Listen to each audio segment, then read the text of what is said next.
Mi madre robó mi fondo universitario y luego tuvo el cinismo de rogarme dinero. Se lo dio todo a mi prima, me dijo que me las arreglara y luego me dejó de hablar durante 5 años. ¿Y ahora que está arruinada, de repente soy familia otra vez? Sí, no. Ella tomó su decisión, ahora le toca vivir con ella. Todavía recuerdo el momento exacto en que mi vida se puso patas arriba. Era una tarde cualquiera, nada fuera de lo normal, hasta que sonó el teléfono. La voz al otro lado no era de un hospital, ni de un oficial de policía, ni siquiera de un amigo cercano de mi padre.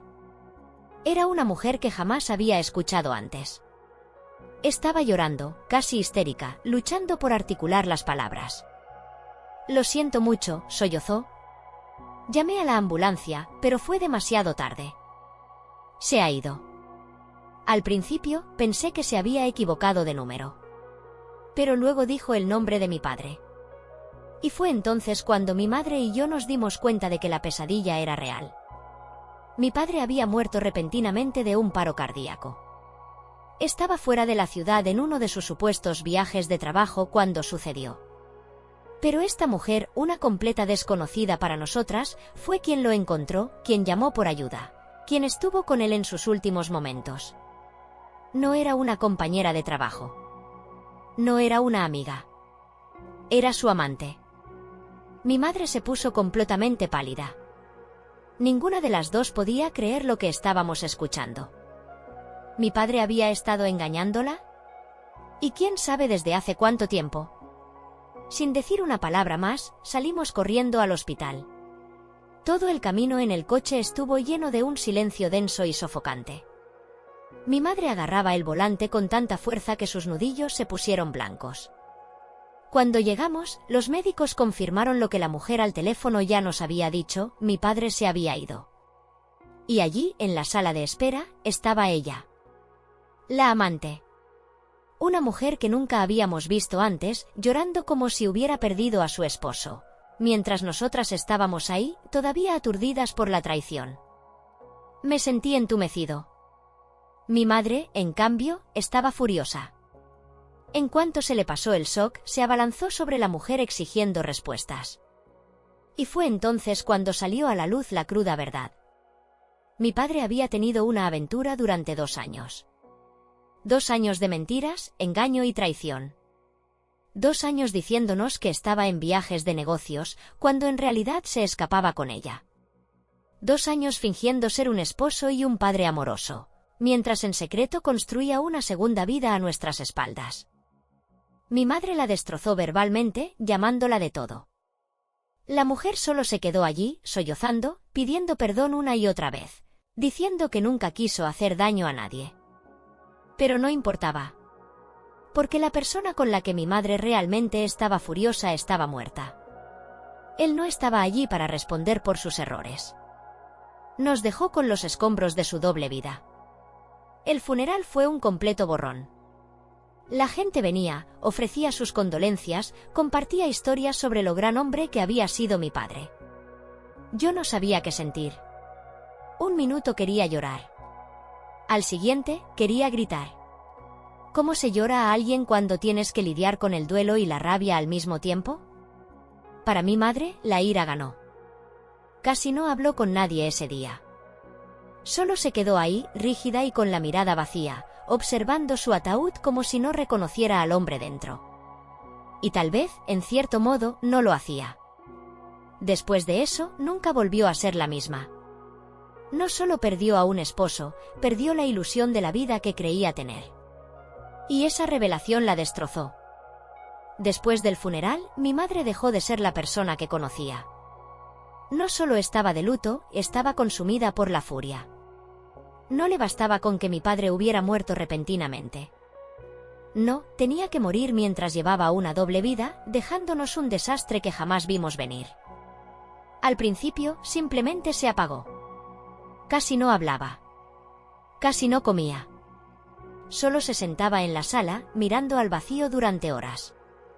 Pero luego su dolor se transformó en algo más, una obsesión. Necesitaba saberlo todo. Revisó su teléfono, sus correos electrónicos, sus mensajes antiguos, buscando pruebas de hasta qué punto había llegado la traición.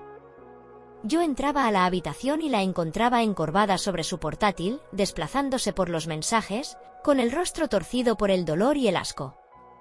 «Mira esto», me espetaba, empujándome la pantalla. Mira lo que le decía a ella mientras nosotras pensábamos que estaba trabajando. No sabía qué quería que respondiera. Sí, papá engañó. Sí, era un mentiroso. Pero ¿qué sentido tenía seguir hurgando en las cenizas cuando nada podía cambiar lo que pasó? Incluso empezó a interrogarme, como si yo tuviera alguna información secreta sobre la vida de mi padre. ¿Alguna vez notaste algo raro? ¿Alguna vez actuó extraño contigo? No. Nunca. Para mí, papá solo era papá. El tipo que nunca se perdía mis partidos de baloncesto. El tipo que me llevaba a tomar helado todos los sábados. El tipo que se sentaba en primera fila en mis obras escolares, aplaudiendo más fuerte que nadie. ¿Cómo se supone que debía reconciliar esos recuerdos con el hombre que nos había mentido durante años? Pero a mi madre no le importaba mi lucha interna. Necesitaba un villano, y como mi padre ya no estaba, su odio no tenía a dónde ir. Así que lo dirigió hacia la única cosa que quedaba, descubrir hasta el último detalle de su aventura. Fue entonces cuando el tío Javier empezó a venir más seguido. Javier era el hermano menor de mi padre. Un tipo tranquilo, nunca el centro de atención, pero siempre confiable. Tenía una hija, Valeria, de mi edad, y prácticamente crecimos juntos. Su esposa había muerto cuando Valeria era un bebé, así que el tío Javier la crió solo. Siempre lo respeté por eso, era el más sensato de la familia. Al principio no pensé mucho en sus visitas. Solo estaba cuidándonos, trayendo comida a veces, hablando con mi madre cuando ella lo necesitaba. Parecía normal. Pero luego, las cosas comenzaron a volverse extrañas. Pasaban cada vez más tiempo a solas, sentados en el porche hablando durante horas. Yo pasaba por la cocina y los escuchaba susurrando, mi madre preguntándole cosas sobre mi padre. Si alguna vez sospechó de la infidelidad, si alguna vez notó algo. El tío Javier simplemente suspiraba y negaba con la cabeza. No lo sé, Laura, decía. Nunca lo vi venir tampoco. Al principio, pensé que solo eran dos personas de luto apoyándose mutuamente. Mi madre había perdido a su esposo y Javier había perdido a su hermano. Por supuesto, querrían hablar de ello. Pero la forma en que actuaban no se sentía bien. Entonces, una tarde, llegué a casa temprano de la escuela. Había faltado al entrenamiento de baloncesto porque no me sentía bien. La casa estaba en silencio cuando entré, demasiado silencio. Me dirigí a la cocina cuando escuché voces bajas en la sala de estar. Y fue entonces cuando los vi. Mi madre y el tío Javier. En el sofá. Besándose. No un beso rápido, amistoso. Un beso profundo e íntimo. Me congelé. El estómago se me revolvió. Mi cerebro se negó a procesar lo que estaba viendo. Mi madre. Y mi tío. Me alejé antes de que pudieran verme, salí por la puerta principal y corrí. No me detuve hasta que estuve a la mitad de la calle, jadeando, con las manos temblorosas. ¿Qué demonios acababa de ver? ¿Era esto algún tipo de colapso inducido por el duelo? ¿O había estado ocurriendo todo este tiempo, justo delante de mis narices? Estuve fuera durante horas, caminando sin rumbo, tratando de borrar la imagen de mi mente. Pero estaba grabada ahí, de forma permanente. Cuando finalmente volví a casa, ya había tomado una decisión, no iba a decir nada. ¿Qué se suponía que debía decir? «Hey, mamá, ¿por qué te estabas besando con el hermano de papá en nuestra sala?» No. No podía lidiar con esa conversación. Así que no dije nada. Y ella tampoco lo mencionó. Pero desde ese momento, todo empezó a cambiar. Javier empezó a venir cada vez más seguido. Su excusa siempre era la misma, Valeria quería pasar tiempo conmigo. Y sí, lo hacíamos, pero ambos sabíamos que ese no era el verdadero motivo de sus visitas. Observé cómo mi madre y él se volvían más cercanos. Las miradas robadas, las conversaciones en susurros, los roces de manos que duraban demasiado. Era imposible no notarlo. Lo peor, Javier se parecía demasiado a mi padre. No solo era su hermano, podría haber sido su gemelo más joven. La misma cara. La misma voz. La misma maldita risa. A veces, cuando escuchaba su voz desde otra habitación, por un segundo olvidaba la realidad, pensaba que mi padre aún estaba aquí. Y entonces lo recordaba. Y todo se derrumbaba de nuevo. Me decía a mí mismo que era algo temporal. Que mi madre solo estaba lidiando con el duelo de la peor forma posible y que eventualmente entraría en razón. Pero, en el fondo, ya sabía la verdad. Esto no era una fase. Era solo el comienzo. Había pasado toda mi vida escuchando sobre mi fondo universitario. Mi padre siempre dejó claro que él y mi madre habían estado ahorrando para mi educación desde que nací. No era un comentario pasajero, lo mencionaba constantemente. Cada vez que sacaba buenas notas, cada vez que trabajaba duro en algo, sonreía y decía, ese es mi hijo. Vas a hacer cosas increíbles en la universidad. Así que, cuando llegué al último año de la preparatoria, estaba confiado. Me había esforzado muchísimo, había sido aceptado en una buena universidad y estaba listo para comenzar esta nueva etapa de mi vida. No tenía que preocuparme por la matrícula. Tenía mi fondo. O al menos, eso pensaba. Una noche, senté a mi madre en la mesa de la cocina. Necesito empezar a organizar el pago de la universidad, le dije. ¿Puedes ayudarme a acceder al fondo? Parpadeó. Hizo una pausa. Luego, por primera vez, la vi nerviosa. ¿Por qué necesitas el dinero tan pronto?, preguntó, removiéndose en su silla. Fruncí el ceño. Porque tengo que pagar la universidad. Soltó una risita incómoda, como si hubiera dicho algo absurdo. Solo quiero decir, no puedes pedir una beca o ayuda financiera. Fue entonces cuando lo sentí, ese presentimiento en el estómago, esa sensación profunda de que algo estaba mal. Me recosté en la silla, entornando los ojos. «Mamá, ¿qué está pasando?». No respondió de inmediato. En su lugar, suspiró y se frotó las sienes, como si le estuviera dando dolor de cabeza. Y entonces lo dijo. Le di el dinero a Valeria. Por unos segundos, no entendí lo que quería decir. ¿Qué?, pregunté, con la voz peligrosamente tranquila. Exhaló como si esto fuera algo que debía haber esperado. Valeria lo necesitaba más que tú. Las palabras me golpearon como una bofetada. La miré, esperando que dijera que estaba bromeando. Pero no lo estaba. Negué con la cabeza, sintiendo que el pecho se me apretaba. Mamá, estás de broma, ¿verdad? Ese dinero era para mí. Cruzó los brazos y se enderezó en su silla, como si se estuviera preparando para una discusión. Tu tío Javier ha luchado mucho para criar a Valeria solo. No tiene la misma estabilidad económica que nosotros.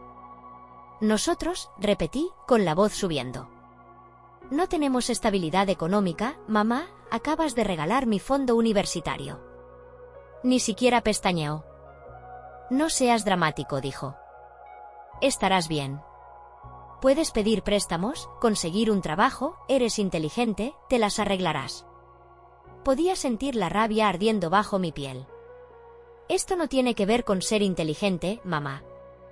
Se trata de que me robaste mi futuro y se lo diste a otra persona. Su expresión se endureció. Ella lo merecía más que tú. No podía creer lo que estaba escuchando. Valeria. Mi prima. Se había quedado con mi dinero. Y lo peor de todo, mi madre había decidido que eso estaba bien. Apreté los puños, sintiendo como mi respiración se aceleraba. Papá trabajó toda su vida para ahorrar ese dinero para mí, no para la hija de Javier. Y fue entonces cuando explotó. Se levantó de la mesa de golpe y golpeó la superficie con ambas manos. Tu padre era un mentiroso y un infiel, y no le debo nada, no deberías idolatrarlo. No era la primera vez que la escuchaba despotricar así. Desde la muerte de mi padre, había estado reescribiendo la historia, actuando como si todo lo que él había hecho fuera insignificante por su infidelidad. Pero esta vez era diferente. No solo estaba destrozando la memoria de mi padre. Estaba usándola como excusa para arruinar mi vida. Solté una risa amarga, negando con la cabeza. Así que, ¿esto es un castigo, por seguir queriendo a mi padre a pesar de que te engañó? Cruzó los brazos y me miró con frialdad. Tienes que madurar. El mundo no gira en torno a ti. Sentí como algo dentro de mí se rompía. Toda mi vida había pensado que mi madre era una buena persona.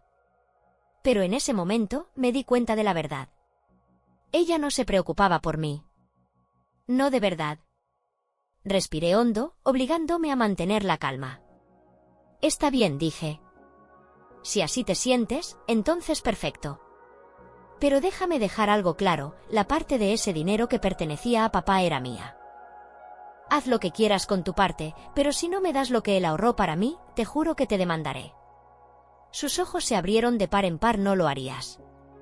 Me incliné hacia adelante, mi voz baja y completamente seria. Pruébame. Me miró como si fuera un completo desconocido. Como si nunca me hubiera conocido realmente. Por primera vez, me vio como una amenaza. Y después de un largo silencio tenso, finalmente exhaló con frustración.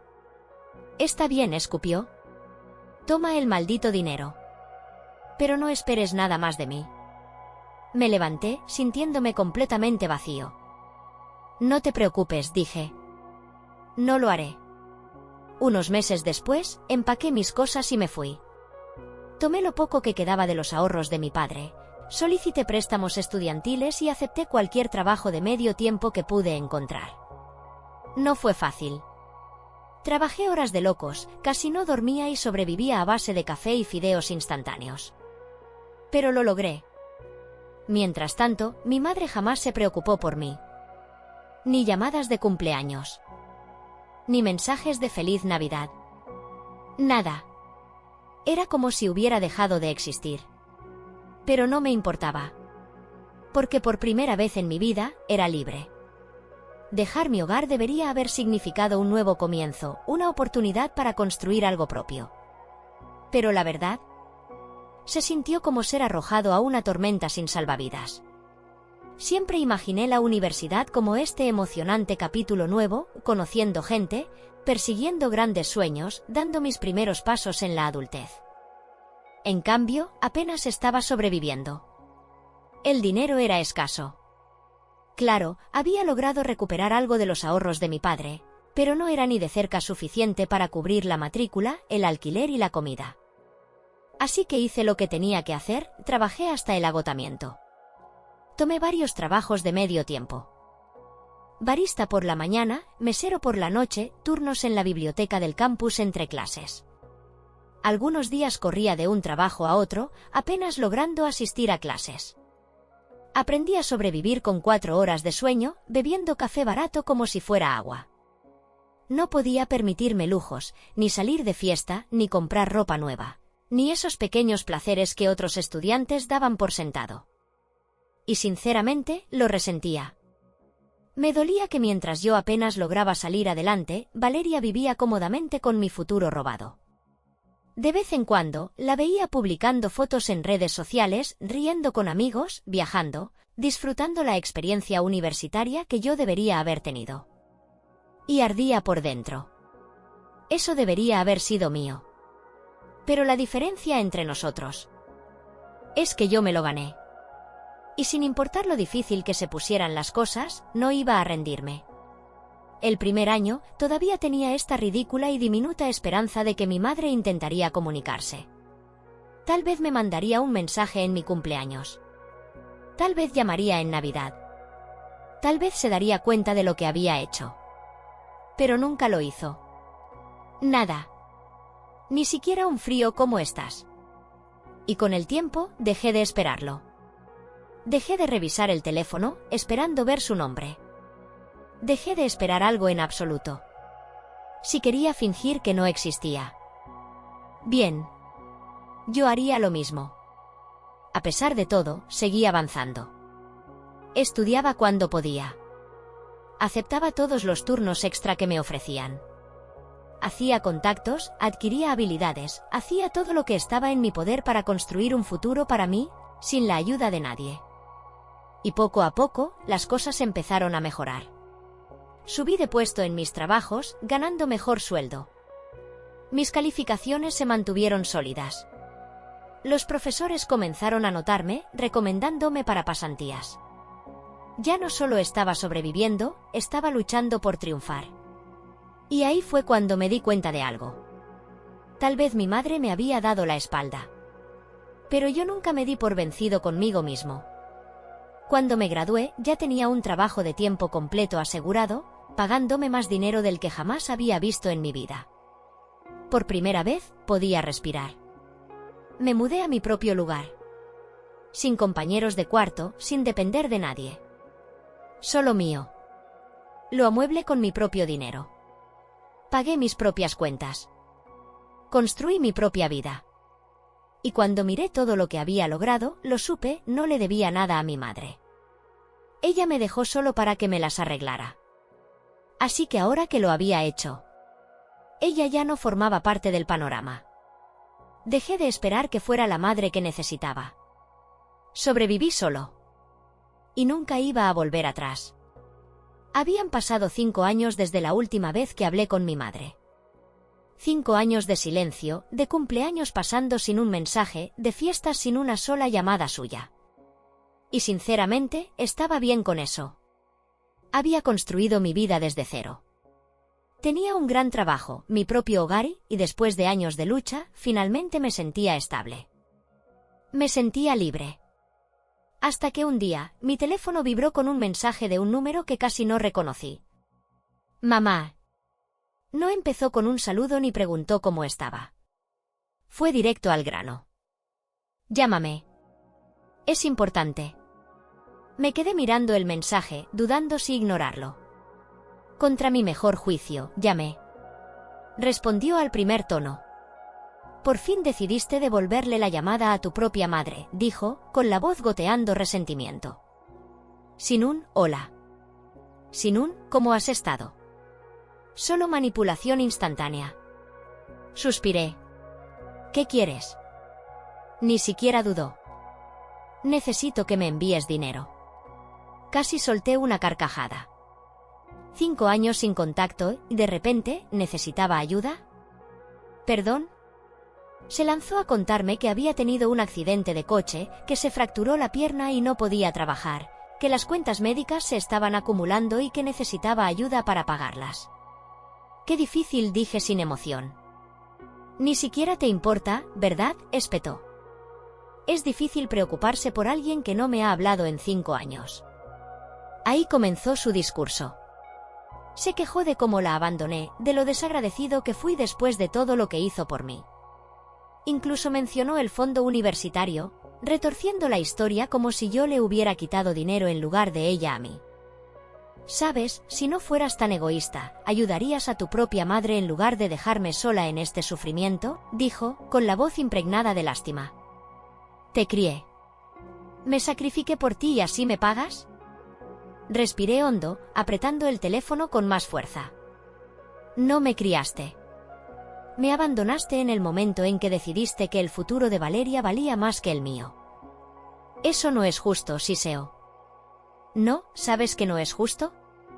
Que tuve que matarme trabajando para poder pagar la universidad porque mi propia madre decidió que yo no era su prioridad. Soltó una risa amarga. Bueno, ¿y no te ha ido muy bien? Tienes un buen trabajo, ¿no?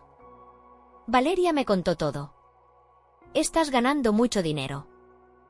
¿De qué te sirve todo ese éxito si no puedes ayudar a tu propia madre? Resoplé. Increíble. Déjame preguntarte algo, ¿dónde estaba esta lealtad familiar cuando yo estaba sufriendo? Cuando trabajaba en varios empleos solo para poder comer. No te importó entonces, pero ahora que necesitas dinero, de repente soy el buen hijo otra vez. Guardó silencio por un momento y luego intentó otra estrategia. No tengo a nadie más, ¿sabes? No puedo pedirle a Javier, ya me ayuda en lo que puede. Y Valeria tiene su propia vida. La interrumpí. Oh, así que ellos no pueden ayudarte, pero yo sí. Eres mi hijo, gritó. Y tú eras mi madre. Pero no actuaste como una cuando realmente importaba. Así que ahora no tienes derecho a pedirme nada. Podía escuchar su respiración pesada al otro lado de la línea. ¿Así que me vas a dejar sufrir? Suena familiar, ¿no?, dije con frialdad. Arréglatelas. Como yo tuve que hacerlo. Colgué antes de que pudiera responder. Los mensajes comenzaron a llegar inmediatamente después. Primero, fueron de culpa, diciéndome lo cruel que era, que mi padre estaría avergonzado de mí, que no podía creer que me había convertido en esto. Luego, empezó a suplicar, rogando por un poco de ayuda, solo esta vez. Después, llegó la ira, llamándome egoísta, ingrato, diciéndome que era igual que mí, padre infiel. Ignoré cada uno. Entonces, unos días después, recibí un mensaje de un número inesperado, Javier. Ni siquiera sabía que aún tenía mi número. Sé que las cosas entre tú y tu madre han sido difíciles, pero ella realmente te necesita ahora. La familia es la familia. Tenemos que cuidarnos entre nosotros. Rodé los ojos. Por supuesto. El mismo hombre que nunca se preocupó por mí cuando yo estaba luchando, que tomó todo lo que mi madre tenía para dar, ahora me hablaba de lealtad familiar. Le respondí con un solo mensaje. Ella cuidó de ti y de Valeria. Ahora es tu turno. No me contactes nunca más. Bloqueado. Debí haber sabido que eso no sería el final. Había pasado más de una semana desde que rechacé a mi madre. Los mensajes se habían ralentizado, pero de vez en cuando enviaba un largo y pasivo-agresivo correo de voz o un mensaje sobre cómo la estaba abandonando. Los ignoré todos. Hasta que, un día, recibí una notificación. Mi prima, Valeria, había publicado algo en Facebook. Era una de esas publicaciones largas y dramáticas, hablando de lo triste que es cuando la gente olvida de dónde viene y cómo el dinero cambia a las personas, volviéndolas frías con su propia familia. Sabía exactamente de quién estaba hablando. Y estaba harto. Durante años, me había mantenido en silencio. Dejé que mi madre contara la historia como quisiera. Dejé que mi tío y mi prima disfrutaran de la vida que construyeron con lo que me pertenecía. Pero esto fue la gota que colmó el vaso. Abrí Facebook y empecé a escribir. Lo expuse todo. Como mi madre me robó el fondo universitario y se lo dio a Valeria, obligándome a trabajar en múltiples empleos solo para sobrevivir. Como ella nunca intentó ayudarme, pero en cuanto necesitó dinero, de repente volvió a reconocerme como su hijo. Como Javier y Valeria habían vivido cómodamente gracias a mi madre durante años, pero cuando llegó el momento de devolverle el favor, no tenían nada que ofrecerle. Incluso detallé cómo mi madre me cortó primero y ahora intentaba hacerme sentir culpable por hacer lo mismo. Publiqué el mensaje y dejé el teléfono. No tardó mucho en desatarse el caos. En menos de una hora, mi bandeja de entrada estaba explotando. Familiares con los que no hablaba desde hacía años estaban comentando, enviando mensajes, preguntándome si era cierto. Algunos estaban horrorizados. Otros decían que no tenían idea. Y luego, por supuesto, llegaron Valeria y Javier. ¿En serio? ¿Por qué expondrías nuestros asuntos familiares así? ¡Guau! No puedo creer que estés actuando como la víctima cuando fuiste tú quien abandonó a tu madre. Estás haciendo que mi mamá parezca un monstruo. Solo quería lo mejor para todos. Los ignoré. Porque, por primera vez, estaba controlando la narrativa. Y entonces, mi madre llamó. No contesté. Pero dejó un correo de voz. Largo, lleno de gritos, rebosante de rabia y desesperación. Me acusó de arruinar su reputación, de traicionar a la familia, de ser un desagradecido después de todo lo que hizo por mí. Me exigió que eliminara la publicación. No lo hice. Luego, los mensajes cambiaron. Empezó a suplicar. Admitió que había cometido errores, pero que seguía siendo mi madre. Que la familia es para siempre. La bloqueé.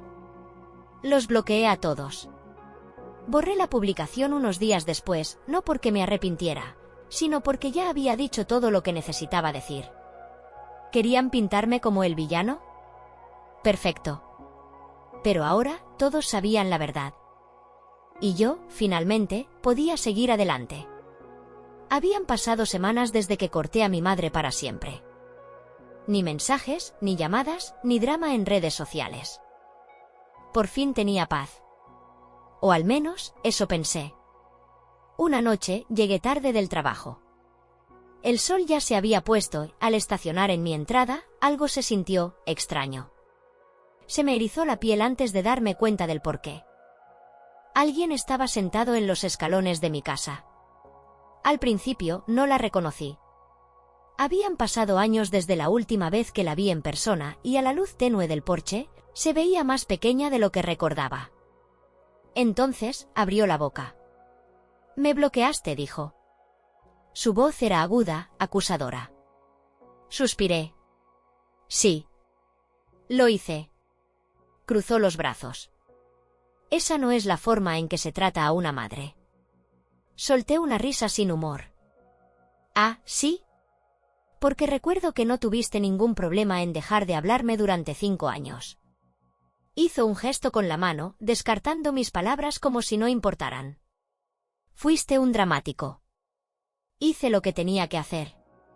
Me apoyé contra el coche, cruzando los brazos. «Y ahora yo estoy haciendo lo que tengo que hacer, ¿por qué estás aquí?» Fue entonces cuando sacó un fajo de facturas médicas y me las puso enfrente. «Necesito ayuda. No puedo pagar esto sola». Las miré, pero no las tomé. «No es mi problema», dije simplemente. Su rostro se torció. «Te crié». Apreté la mandíbula. «No, no lo hiciste. Me abandonaste. Elegiste a Javier y a Valeria antes que a mí. Ahora ve y pídeles ayuda». Abrió la boca, luego la cerró. Por primera vez, parecía insegura. Ellos también están pasando por un mal momento», admitió. Casi me eché a reír en su cara. «Oh, entonces las personas por las que lo sacrificaste todo no pueden ayudarte y ahora vienes arrastrándote a mí. Qué conveniente». Su expresión se oscureció. «Eres igual que tu padre. Frío. Egoísta». Incliné la cabeza. «Curioso. No tuviste problema en tomar su dinero cuando te convenía». Frunció el ceño, aferrándose a las facturas con más fuerza. «Tienes un buen trabajo ahora, ¿de qué sirve ganar tanto dinero si no puedes ayudar a tu propia madre?» Exhalé lentamente. «Déjame dejar esto claro. En el momento en que regalaste mi fondo universitario, en el momento en que decidiste que yo no importaba tanto como Valeria, ahí fue cuando dejaste de ser mi madre. No te debo nada». Sus labios temblaron. Por un segundo, vi algo casi humano en su expresión, arrepentimiento, tal vez. Pero lo cubrió con amargura casi al instante. «Así que esto es todo», susurró. «Esto es todo», confirmé. Sus ojos se desviaron hacia mi puerta, como si estuviera considerando empujarme y entrar. Pero me enderecé, cuadrando los hombros. «Vete», dije. «O llamo a la policía». Se burló, pero dio un paso atrás. «Lo harías, ¿verdad? Pruébame». Vaciló, luego agarró su bolso, sosteniendo las facturas contra su pecho. Se dio la vuelta y se alejó, desapareciendo en la noche. Esperé hasta que estuvo fuera de vista antes de exhalar. Luego entré y cerré la puerta con llave. Esa fue la última vez que la vi. Y sinceramente, no me arrepiento de nada.